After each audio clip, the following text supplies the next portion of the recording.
Espion nazi au Chrysler Building, siège de Texaco à New York, lui procure des fonds et maintes informations sur l'industrie de guerre américaine. Lui-même s'est proposé comme médiateur entre Roosevelt et Hitler. Bien entendu, Roosevelt a refusé et après de violents accrochages a fait placer sous contrôle les activités de Reber. Leur révélation par la presse américaine provoquera la chute en bourse des actions Texaco et forcera Reber à démissionner. L'entrée en guerre des États-Unis tarit brutalement les sources de pétrole des pays de l'Axe dans le Nouveau Monde.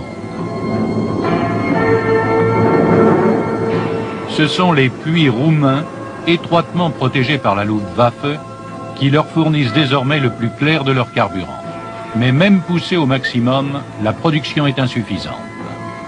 Aussi l'Europe hitlérienne se hérisse-t-elle de nombreuses usines de carburant synthétique, principalement extraits du charbon.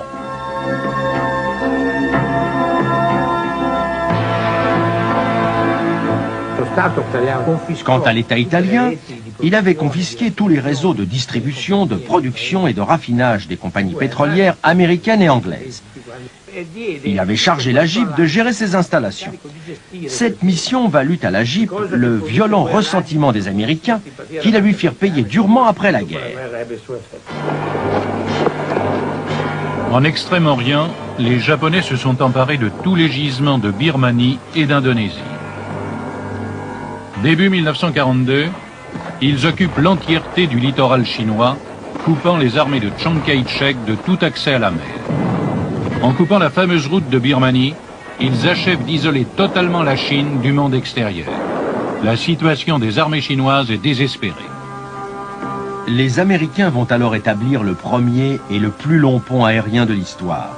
Pendant un an, par tous les temps, les tigres volants du général Chennault survoleront l'Himalaya, ravitaillant les Chinois en essence. Il faut brûler 10 litres de carburant pour en amener un seul à bon port.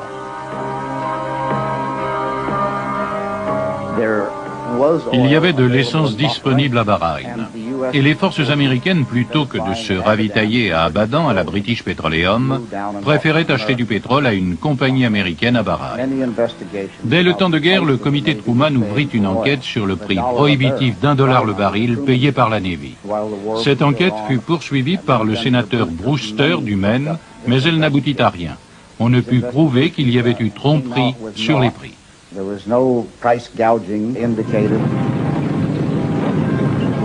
En Russie, à l'été 1942, la Wehrmacht a repris sa marche fulgurante toujours plus à l'est. Les chars allemands foncent désespérément vers les champs de pétrole du Caucase, devenus leur objectif essentiel. Mais c'est en vain qu'ils remportent victoire après victoire, raflent les prisonniers par centaines de milliers. À l'automne, quand enfin les panzers touchent au but, tous les puits de pétrole sont en feu.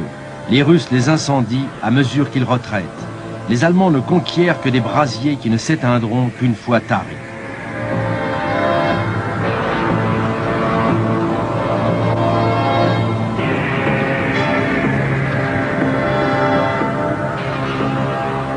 Les flots de pétrole qui inondent le sol ne profiteront qu'à quelques paysans russes.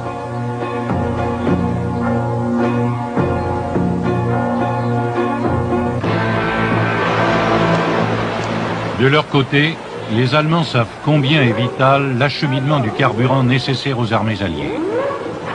Leurs sous-marins font une chasse sans merci aux tankers dans l'Atlantique.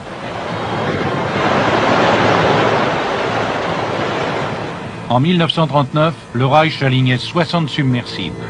En 5 ans, il en mettra 1113 en service. 603 seront coulés, 123 détruits au mouillage.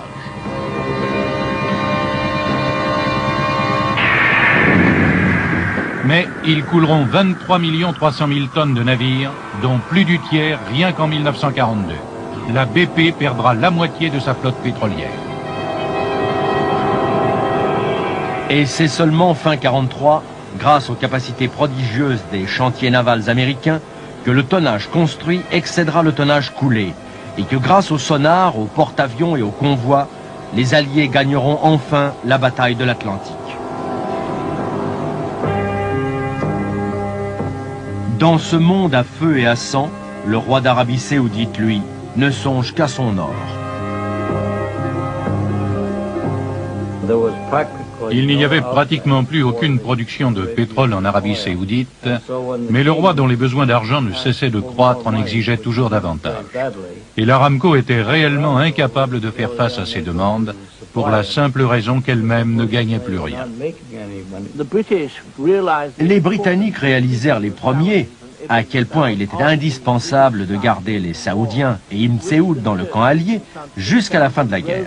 Churchill fit pression sur Roosevelt pour que l'Arabie Saoudite, bien qu'elle ne prenne aucune part à la guerre, puisse bénéficier du plan pré-bail. Le gouvernement des États-Unis commençait à redouter une éventuelle pénurie de pétrole. Il ne voulait pas que la Grande-Bretagne puisse prendre après-guerre le contrôle d'une part importante des gisements du Moyen-Orient. Aussi se laissa-t-il convaincre par les compagnies américaines intéressées de venir en aide à l'Arabie Saoudite. Le gouvernement britannique donna une partie des subsides, le gouvernement des États-Unis donna le reste. L'Aramco avait attiré l'attention du département d'État sur la richesse probable de l'Arabie Saoudite en pétrole. En 1943, un célèbre géologue américain signala qu'il y existait de fabuleuses réserves, 20 milliards de barils environ. L'Aramco fit une excellente affaire. Jusqu'à la fin de la guerre, c'est le gouvernement des États-Unis qui paya à sa place les redevances exigées par Ibn Saoud. En contrepartie, l'administration fédérale américaine escomptait bien obtenir dans l'Aramco une participation analogue à celle que le gouvernement anglais possédait dans l'Anglo-Iranian Oil Company. C'était devenu l'obsession du secrétaire d'État Ickes.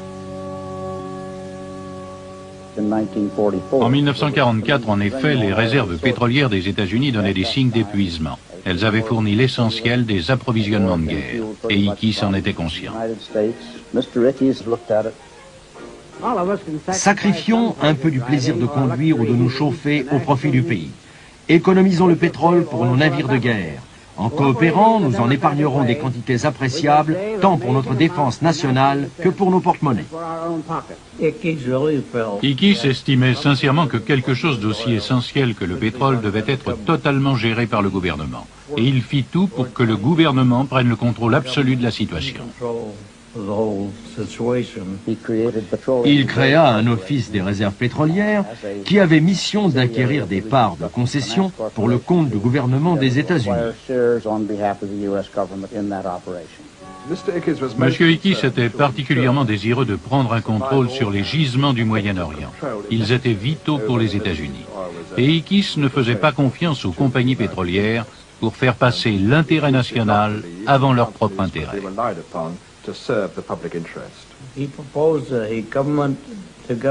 Il proposa au gouvernement un accord avec les Britanniques. Les deux gouvernements décideraient en commun où explorer et fixeraient ensemble un tas de choses, notamment les prix. En fait, son plan était de s'emparer d'une partie de l'Aramco pour en faire une réserve pétrolière pour le gouvernement des États-Unis.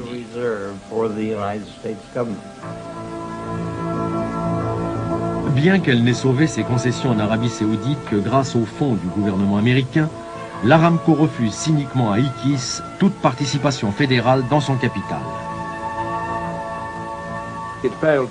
Il a échoué du fait de la répulsion des Américains pour toute immixtion de l'État dans leurs affaires et à cause de la puissance des compagnies pétrolières qui disposaient d'énormes appuis politiques. Au Congrès, en effet, un lobby pétrolier mené par le sénateur Sam Rayburn et par le futur président Lyndon Johnson torpille tout projet de contrôle de l'État sur l'Aramco. Toutes les sociétés pétrolières ont fait bloc contre la menace pesant sur l'une d'elles. Fondamentalement, elles n'ont jamais toléré d'avoir l'État pour partenaire. Le plan d'Ickes n'avait aucune chance d'aboutir compte tenu de l'état d'esprit de l'opinion américaine. Sitôt la guerre finie, les compagnies pétrolières ont repris l'entier contrôle de leurs activités.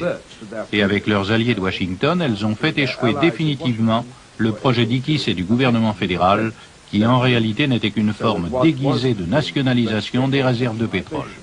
Et celles-ci sont retombées sous l'unique contrôle des Sept Sœurs.